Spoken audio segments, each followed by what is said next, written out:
Hello बच्चों, welcome to RD study time. और अब हम देखेंगे प्रश्नावली 1.1 का प्रश्न 4। तो प्रश्न 4 है, ये दो संख्याएं हैं 306 और 657। इन संख्याओं का एचसीएफ हमें दिया हुआ है 9 और इन संख्याओं का एलसीएम हमने ज्ञात करना है। तो देखिए, हमें दिया है एचसीएफ 306 और 657 का एचसीएफ दिया है 9 और हमने यहां पे एलसीएम ज्ञात करना है। हम जानते हैं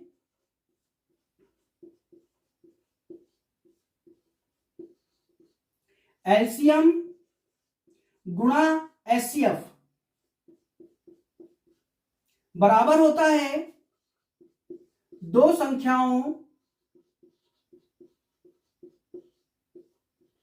के गुणनफल के।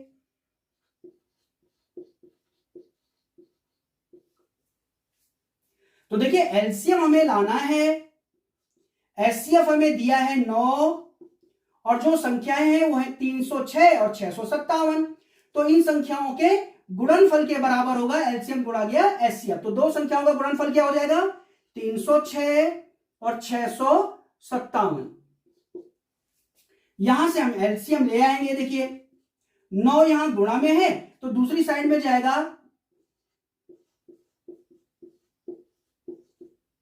तो ये आ जाएगा भाग में। इस तरह से इसे भाग कर दीजिए तो 9 का पूरा पूरा भाग चला जाएगा 306 में। कर दीजिए, 9 3 27 बचेगा 3 36 हो जाएगा, 9 चौको 36।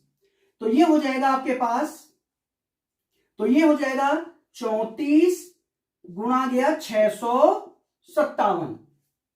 तो एलसीएम हमें यहां से मिल जाएगा। इनको गुणा कर लीजिए, इनको गुणा करेंगे तो ये आएगा 22 33 8।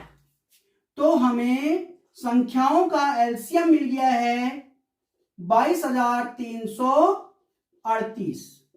तो ये था हमारा आंसर। हेलो बच्चों, welcome to RD study time. और अब हम देखेंगे प्रश्नावली 1.1 का प्रश्न 5। प्रश्न 5 है, जांच कीजिए कि क्या किसी प्राकृतिक संख्या n के लिए संख्या 6 की घात n अंक 0 पर समाप्त हो सकती है। तो देखो, प्रश्न में हमसे पूछा गया है 6 की घात n एक संख्या है जहां n क्या है? प्राकृतिक संख्या है। प्राकृतिक संख्या कौन सी होती है? 1 2 3 4 5 6, ये प्राकृतिक संख्याएं हैं। तो n इनमें से कुछ भी हो सकता है। तो आपसे पूछा गया है ये जो संख्या है क्या ये 0 पर समाप्त हो सकती है? मतलब क्या इस संख्या के इकाईकांक 0 हो सकता है या नहीं हो सकता है, ये हमसे प्रश्न में पूछा गया है। तो चलिए देखते हैं ऐसी संख्याएं जो 0 पर समाप्त होती हैं। पहले उन संख्याओं को देख लेते हैं। भाई, 0 पर समाप्त होने वाली संख्याएं कौन कौन सी हैं? 10 20 30 40 50 100 1000, ये सब क्या है?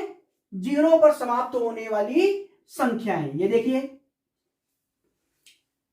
अब अगर हम 10 का अभाज्य गुणनखंड करें तो 10 का अभाज्य गुणनखंड करेंगे तो मिलेगा 2 गुणा गया 5, 5 दूनी 10। इसी तरह से 20 के अभाज्य गुणनखंड करें तो मिलेगा 2 गुणा गया 5, 2 दूनी 4, 4 पंचे 20। इसी तरह से 30 के अभाज्य गुणनखंड करें तो ये मिलेगा आपके पास 2 गुणा गया 3 गुणा गया 5, 2 के 6 और 6 पंचे 30। इसी तरह से अगर हम 100 के अभाज्य गुणनखंड करें, करके भी देख लेते हैं, 100 के अभाज्य गुणनखंड करके देख लेते हैं बच्चों, देखते हैं। तो 2 से जाएगा इसमें 2 पंचे 10, 50 हो जाएगा ये। फिर इसमें 2 का भागा चला जाएगा तो ये हो जाएगा 25 दूनी 50। अब इसमें 5 का भागा जाएगा, 5 पचे 25 और 5 एकम 5। तो 100 के अभाज्य गुणनखंड क्या हो गया? 2 गुणा गया 2, 5 गुणा गया 5।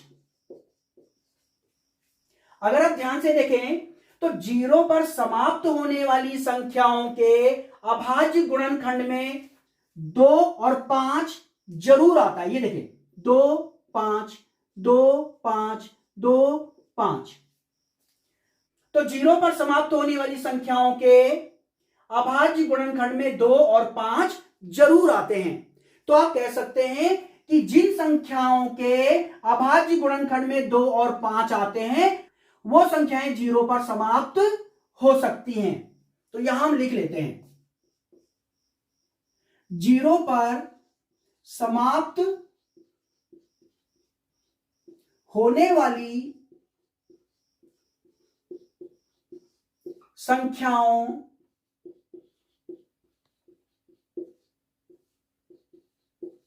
के अभाज्य गुणनखंड में 2 और 5 आवश्यक रूप से आते हैं।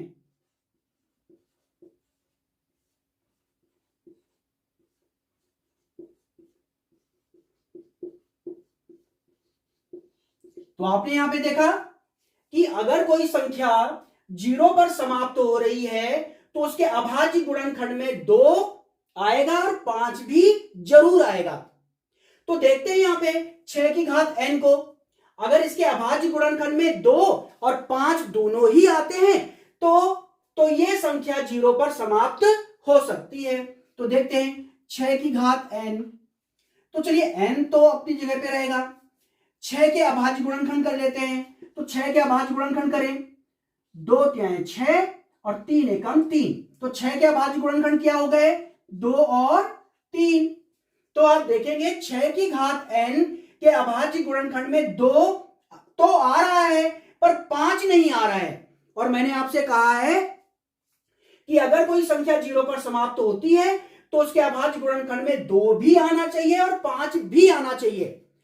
तो 6 की घात n के अभाज्य गुणनखंड में 2 आएगा लेकिन 5 नहीं आएगा, इसलिए 6 की घात n 0 पर समाप्त नहीं हो सकता है। तो आप यहां लिखेंगे 6 की घात n के अभाज्य गुणनखंड में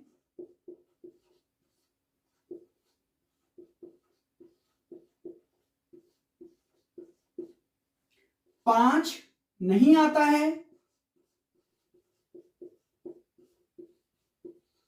अतः 6 की घात n अंक 0 पर समाप्त नहीं हो सकता। तो यह था आपके पास प्रश्न 5।